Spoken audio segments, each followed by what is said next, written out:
watching Byline Wilmington on CBS 10 WILM. Here's your host, Don Ansell.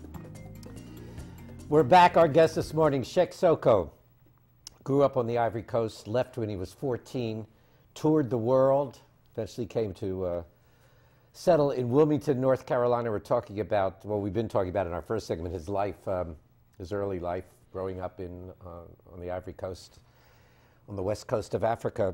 What about religion in the country? What kind of religion was practiced? Were you free to practice any religion? Yes. Did you? Yes, people are free to practice religion in Ivory Coast. And growing up, I was part of my family religion, so which was Muslim religion. And in Ivory Coast, you have Christian religion and Muslim. Is it predominantly Muslim? I will say it's not predominantly Muslim. It's a mix of Christian, Muslim. Christian is predominant in Ivory Coast, and Muslim will be second. So yeah, I grew up with family and. All right, so you're 14, and your life changes dramatically. What happened? I'm 14, and I was recruited to join a dance company, and through that dance company, I was doing well. That I was given an opportunity to travel abroad, and with the dance company. To leave the Ivory Coast. To leave the Ivory Coast. And tour with this company. And tour with this company for Australia, Europe, and America. So, and it was just the opportunity of a lifetime. So I took the opportunity, and we performed around the U.S. and other places. How hard a decision was it to leave your family, your country, at the age of 14, or was it just a big adventure to you? I think I was trained to be ready for something like that. Because growing up, my parents will send me and my brother to visit other relatives and stay in a very remote part of town for months at a time. Outside Ivory Coast. Oh, outside of the Ivory Coast. Outside but still the in Africa. Still in Africa. You never left Africa till you were 14. Right, still in Africa, but because it's so remote and so far away from the parents, I've developed to be able to stay away from my parents. Yeah, without feeling the pressure. So at 14, to me, it was just like going to see. And how long did you tour the world? Tour for about 5 years. And after that, the United States became the stable, my home. So after you toured for about 5 years, you settled in America? Yeah, in New York. You settled in New York? I settled in New York, like and I what, was 19, 20 years old? Yes, it was in 2000, so I was about 19. So you lived in New York City? Lived in New York City and worked for several dance companies. Worked for Geneva Dance Center. Worked for Broadway Dance Center, worked for Ferretta. So several dance companies in Manhattan for about 3 years. And then after that, touring the North Carolina, I was able to join the African American Dance Ensemble. And from that, I made my way to Wilmington. And that's how you got to Wilmington. How old were you when you came to Wilmington? When I came to Wilmington, I was 24. 24. Yeah. And you're 30 now. I'm 30 now. How often do you see your parents? I used to see my parents almost every year until Ivory Coast started having political problems. Yeah. So it's not as easy to go back. Not at all. So the last time I saw them was in 2007. Wow. And is that hard? It can be hard. It can be hard, especially when you've seen them every year.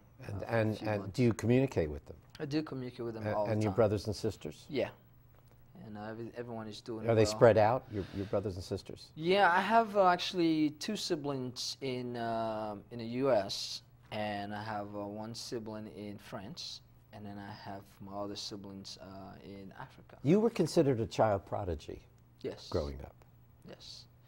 I was considered a child prodigy when I was very young, about 10 years old. I was doing a lot of performance, and over the years I've built a good record, and I've won in 1993 93 and 94, I won an award for the best dancer in Ivory Coast. And I was So that's how you got the recognition. Yeah, so it was the a opportunity build. It was a came to you. work in progress from a very young age, 10 years old, up to 14. So you toured the world. The one thing you didn't, the one component was education. Yes. You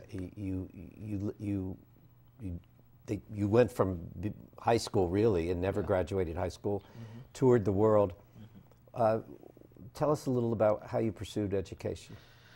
Well, education was always on my mind. I felt different from many of my friend performers, co-workers. They always wanted to stay in performance, and I always wanted to find a way to get more performance. But to do so, I needed to, be proficient at writing and speaking and all these other things. So school was always, for me, an outlet. So when I moved to New York, I used that opportunity to enroll in Washington Irving High School. And there I completed my last year of high school. And when I got there, I couldn't even really speak English, and people were wondering, how are you going to do this? And I didn't know. And I said, that's probably not a question to answer, but to find out. So you didn't speak English when not you were... Not at all. Not at all. Living in New York? Living in New York. When I moved to New York, I didn't speak English. I traveled around the world, but I was among a small group of people. We always spoke African language. So in New York, I didn't speak English. And when I started in high school, I was taking an ESL class, which English as a second language, and I made my way through. Was learning English hard? Learning English was it was challenging. It was? It was challenging. All right, so you got your high school diploma, you learned English. Yes. You're living in Wilmington, yes. And you decide you want, well, tell us about what you do in Wilmington.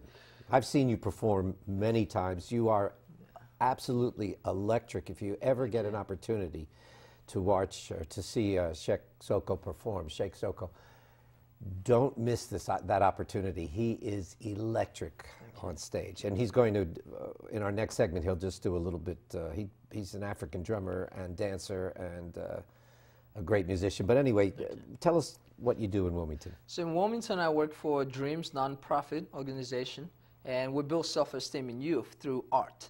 And through drums, I help the kids cope with other problems, school, not being able to finish their work or stay quiet in classroom. Drums, for me, helps them in achieve many different levels in their lives. You like teaching?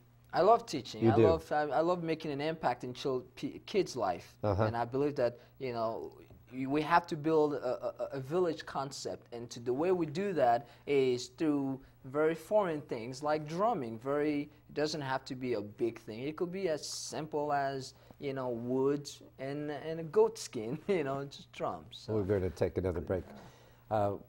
When he was a child in the African coast, he thought America's streets were lined with gold. He lives here now. We'll ask him his take on America next. Stay with us.